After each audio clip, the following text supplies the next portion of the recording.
It's Ashleigh from Sweet Dreams Bake Shop, and welcome to Fail Friday, the series in which I fix your baking fail, my baking fail, or I tell you how to avoid a fail.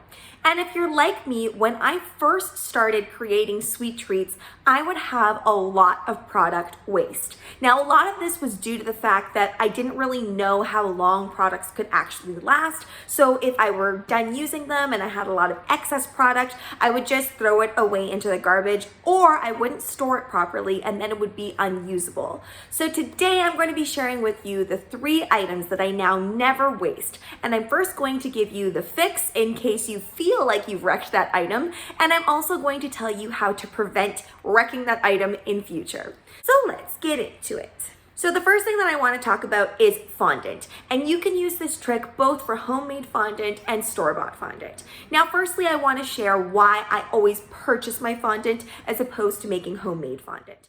Now, homemade fondant definitely 100% does taste better than the store-bought stuff. However, the amount of work and time that goes into that is something that I just don't have. This way I can just use buckets of fondant, and oftentimes they're also colored to my liking, so I can use that too.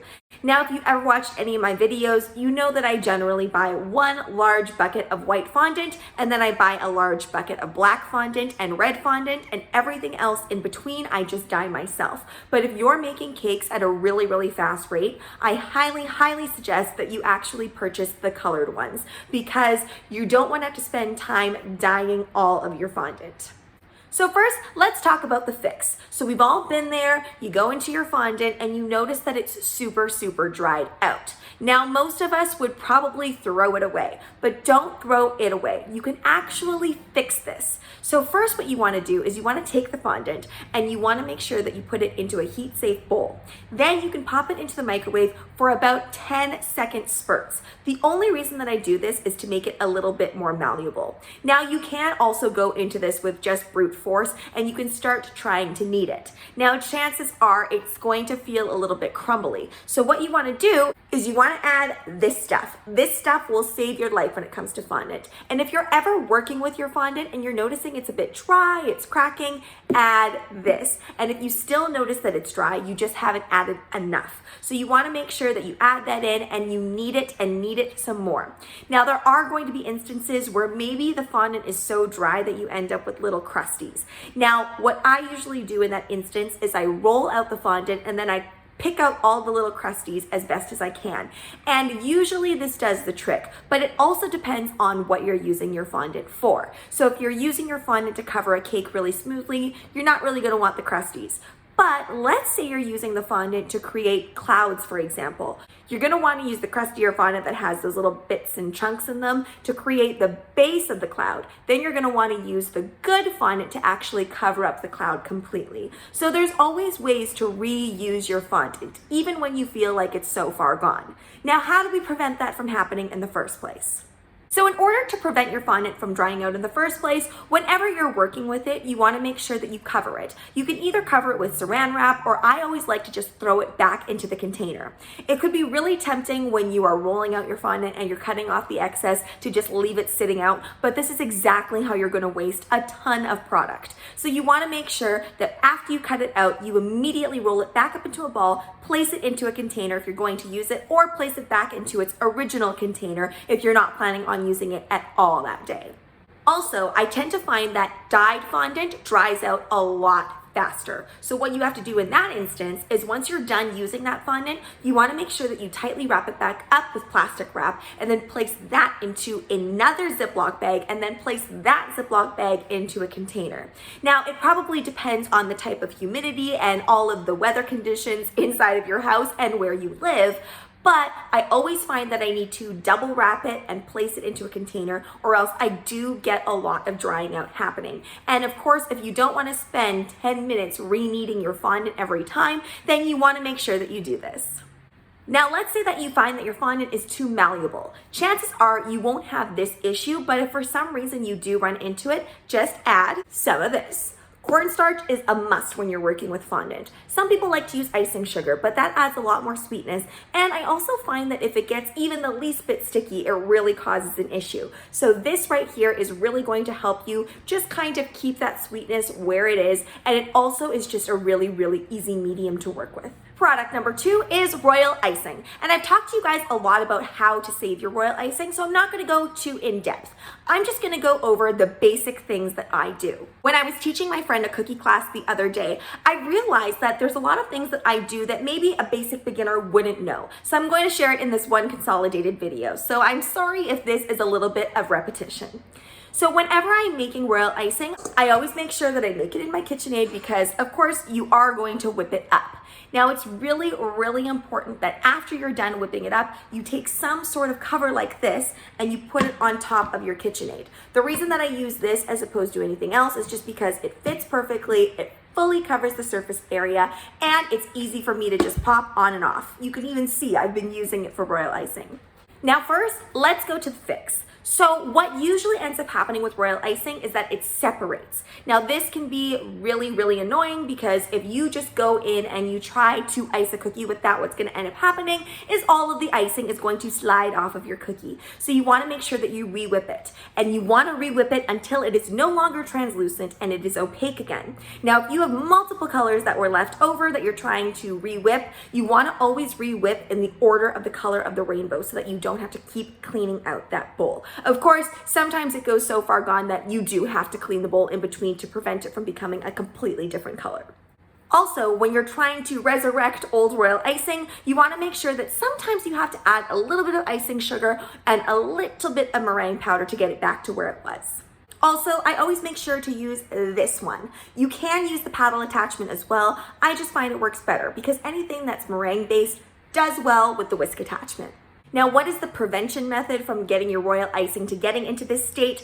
Unfortunately, there's not really a whole lot that you can do to prevent that from happening, from it getting all translucent, because that's just naturally going to happen as the product separates. So you will always need to re-whip. However, if you're not into re-whipping things and reusing old icing, then I highly suggest you check out one of my Royal Icing transfer videos. If you just turn it into a Royal Icing transfer right away, you won't have to re-whip your product and you can use it for something else later on. Also, there's one other thing. You want to make sure that you prevent any flakes from forming. So if you see that your Royal Icing is going opaque on top, it's probably already too far gone because that means that you've developed some sort of film on the top that's hardening. And if you try to mix it or take it out, you're going to get all of these chunks in your Royal Icing, and there really is no saving it then.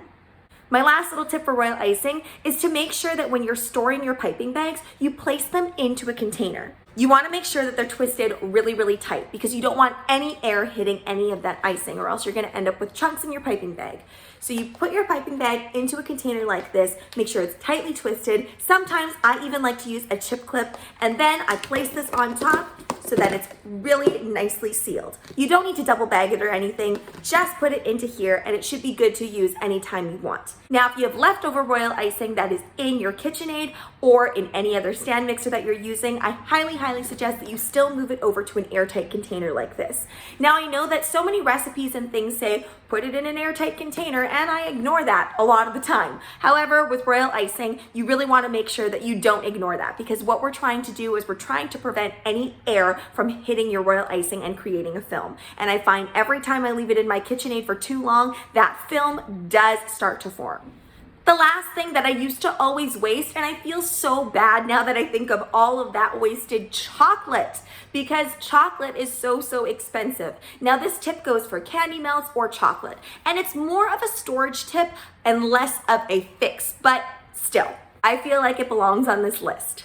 So the fix to avoiding any chocolate from going in the garbage is, I think it's a really good idea to have individualized colored mugs. Now you could either do this with mugs or bowls, it's totally up to you. But if you work with candy melts, especially chocolate drips that require a little bit more attention when it comes to the actual texture of the chocolate, then you're gonna want to have individualized colored mugs that have the individualized candy melts or dyed white chocolate in those cups. The reason that I say this is so that you don't have to continually keep mixing up colors. And if you're making cakes or cookies that you're dipping in white chocolate at a really fast rate, you're not gonna want to have to sit there always adding in the right amount of vegetable oil, the right amount of coloring until you get it right. And of course there are gonna be those specialized colors, but I think it's really, really smart to kind of have colors of the rainbow.